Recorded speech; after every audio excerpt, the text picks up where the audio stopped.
Thank you for tuning in, and in this video I am talking about how I am spending the next at least 3 months here in Tulum, Mexico, and that I left Atlanta, Georgia on December 31st last year for at least about 2 years, who knows, definitely walking in faith, taking massive leaps of faith with our Creator and every step that I take. And I'm on my way to 7 continents over the next 2 years. So if you're tuning in with me for the first time, I'm Katrina Julia. I'm a lifestyle entrepreneur, transformation coach, and obviously very passionate, multi-passionate entrepreneur. I've traveled to over 28 countries. I'm a retreat host, online educator, and have worked in over 7 industries. And I'm also the creator and CEO of Fit Life Creation, an all-in-one lifestyle brand that includes health, wealth, and business, tips, tools, and tech, online and live. So with that, let's talk about Tulum. So initially, I was going to be here about a month. And then as I shared on another video on getting to Tulum, and the logistics with living here, getting here, groceries, all the things. So if that interests you, definitely check that out. I quickly realized before coming here that I wanted to slow down my travel a bit, especially compared to last year where I was grounded, in Atlanta 95+% of the time. I started to realize, I said, wait a minute, you had 4 Airbnbs in 3 months in Costa Rica. Then you had 1, 2, 3, 4 Airbnbs in a month and a half in Guatemala. And I started realizing that I really, really wanted to be more grounded and stable, and connected with my Airbnb host, Diana, and just logistically and ultimately decided to stay here at least 3 months, and that may change. So that's a couple highlights. And in this video, I'm going to talk about 2 things. So some of you have connected on my blog and on my show, and you've seen the weekly series that I started this year on both creating and adventuring, if that's a word, basically on my weekly series on what life looks like for me now and how I'm managing my time and how I'm prioritizing. So I decided to take YouTube up a notch and start sharing on YouTube, and then using the video to repurpose it for the blog and the show. So there you have it. So how I focus my creating has to do with a super focus. So I learned that term from Tommy Newberry, and basically it's a monthly super focus. So my current monthly super focus is I'm creating a life and business and community I love, and I'm creating and receiving $3,000 to $25,000 daily to weekly to monthly easily in May. So I'm speaking it as if it is now. It's not yet. And I am supervisor and rural team with Herbalife Global Nutrition now in May with love, joy, and grace. Okay, so that's my focus. Then how that translates is what I call a Create 7. And I prioritize that by launches, by community, by projects, by media, by series, by scaling and clearing. So those are the 7 things that are in my brain on a weekly basis.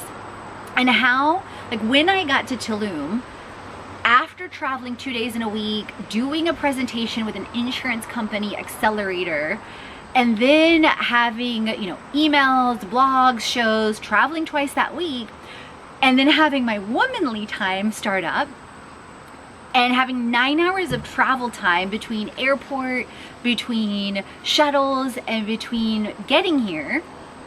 The Friday after I got to Tulum, I was wiped out, you guys. Legit wiped out. I was like, why did I do 2 trips in a week? What was I thinking? And note to self, don't travel during, right before I'm not always tired on my cycle, but I think the combination of that travel and all the things.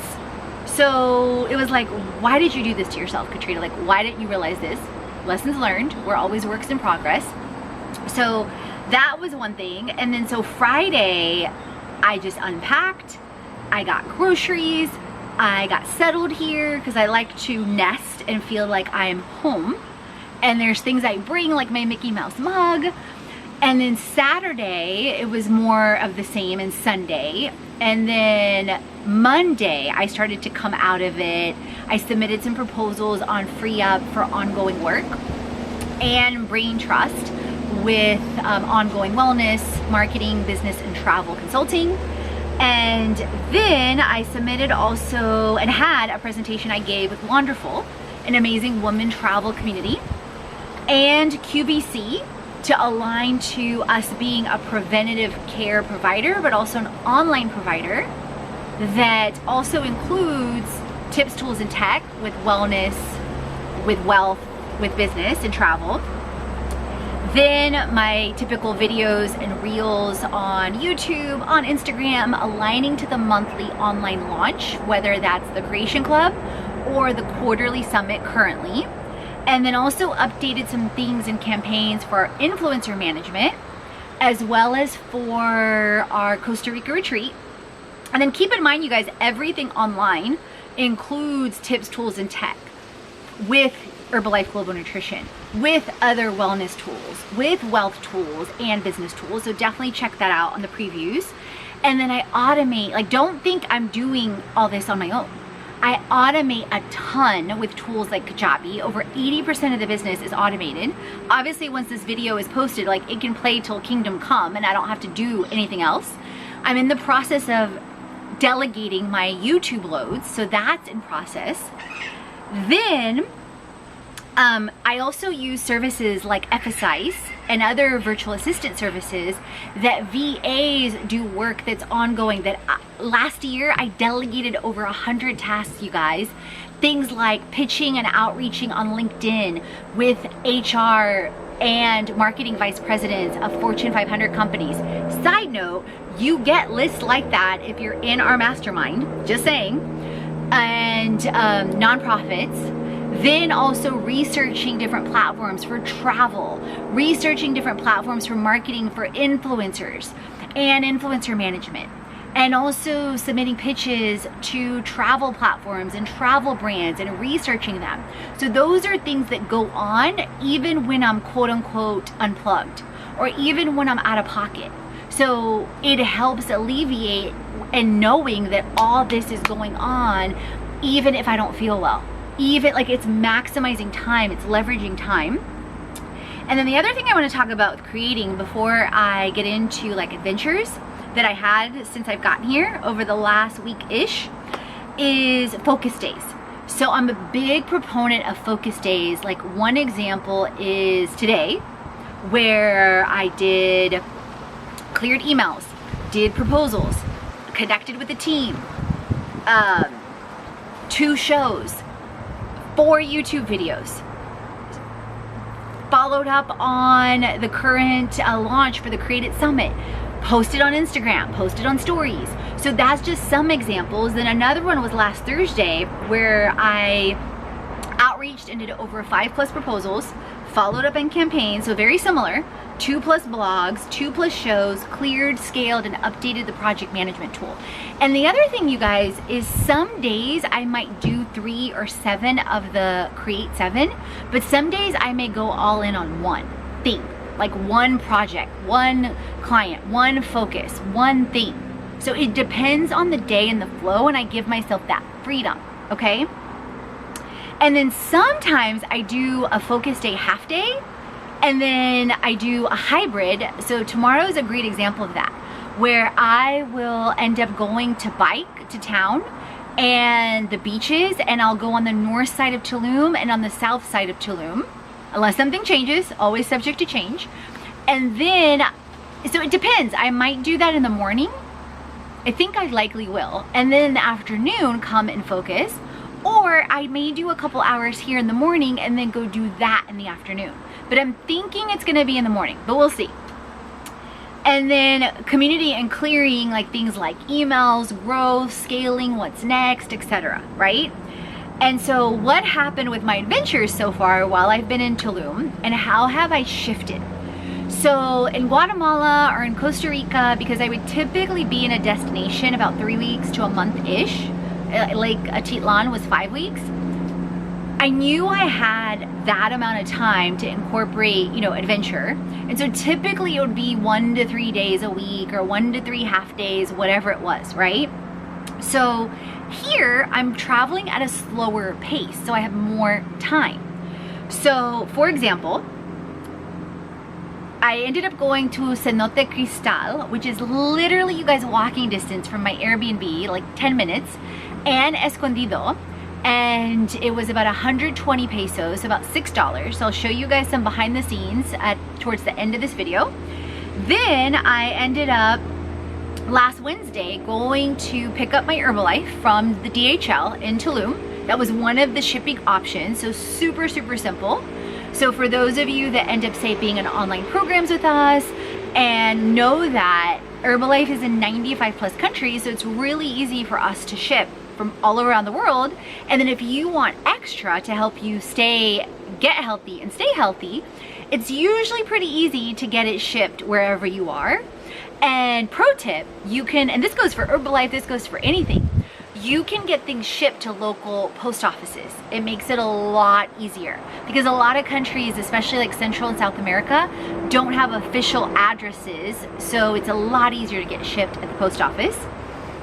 And then I went to a place called Liefs, L-I-E-F-S, which means love in Dutch, that I found about from @thatblondebikini girl, and had an amazing portobello burger, all veggie, red peppers, you guys, such great flavor, oh my god.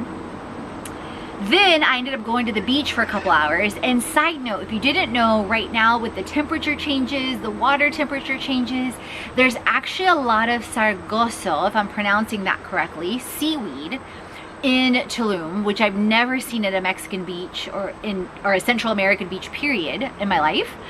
And in different pockets of town or different things, it smells, especially depending on how sensitive you are. The water's still amazing, but understand that like that's there.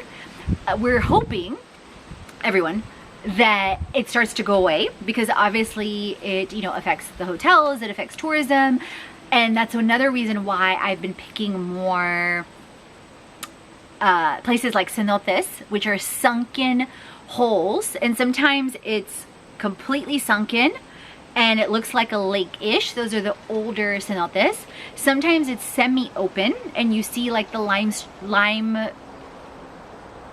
rock, which I experienced at Gran Cenote last Friday. And sometimes it's completely immersed and under a cave, so completely closed off. And every cenote is completely different. I went for the first time a couple years ago when I was in Valladolid for one night with an Airbnb adventure I was hosted on, being a community manager in Atlanta. And so I did that for half a day on Friday, made some new friends from Cali, and we helped each other take pictures and whatnot.